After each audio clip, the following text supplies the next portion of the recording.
For years, Alcatraz was known as the prison no one could escape. Surrounded by the freezing waters of San Francisco Bay, protected by powerful currents, and guarded by armed officers, it held some of America's most dangerous criminals. The prison's walls were designed to break hope long before anyone could break free. Yet in 1962, 3 inmates dared to challenge the impossible. Frank Morris was no ordinary prisoner. Intelligent, patient, and famous for escaping other prisons, he believed every system had a weakness. Alongside brothers John and Clarence Anglian, who had grown up working on rivers and were strong swimmers, he quietly began planning what would become one of history's greatest prison escapes. Night after night, while guards made their rounds, the men used homemade tools, crafted from stolen spoons and scraps of metal, to chip away at the crumbling concrete around the air vents inside their cells. Every bit of dust was carefully hidden.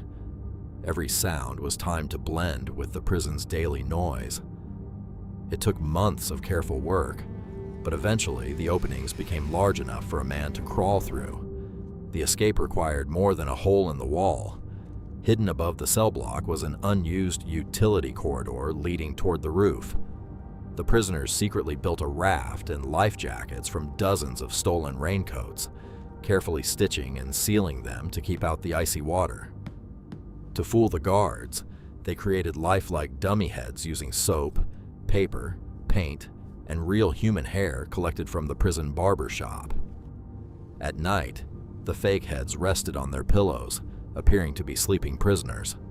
On the evening of June 11th, 1962, everything was ready. As darkness settled over Alcatraz, the 3 men quietly climbed through the holes behind their cells, crawled into the narrow service passage, and reached the prison roof. From there, they carefully climbed down the outside of the building, carrying their homemade raft toward the shoreline. Under the cover of darkness, they inflated the raft and disappeared into the cold waters of San Francisco Bay. The next morning, guards discovered the empty cells and the dummy heads. The prison erupted into chaos as search boats, helicopters, and law enforcement officers raced across the bay. Pieces of the homemade raft and a few personal belongings were later found floating in the water, but no trace of the 3 escapees was ever discovered. Some investigators believed the powerful currents pulled them beneath the freezing waves. Others argued the Anglin brothers' swimming experience and Frank Morris's careful planning may have helped them survive. Over the decades, alleged sightings, mysterious letters, and endless investigations kept the mystery alive. But no conclusive evidence ever proved what happened after that night. More than 60 years later, the escape from Alcatraz remains one of history's greatest unsolved prison mysteries. Did the 3 men vanish beneath the icy waters? Or did they achieve what everyone believed was impossible? The truth may still be hidden somewhere beyond the fog-covered shores of San Francisco Bay, waiting to be discovered.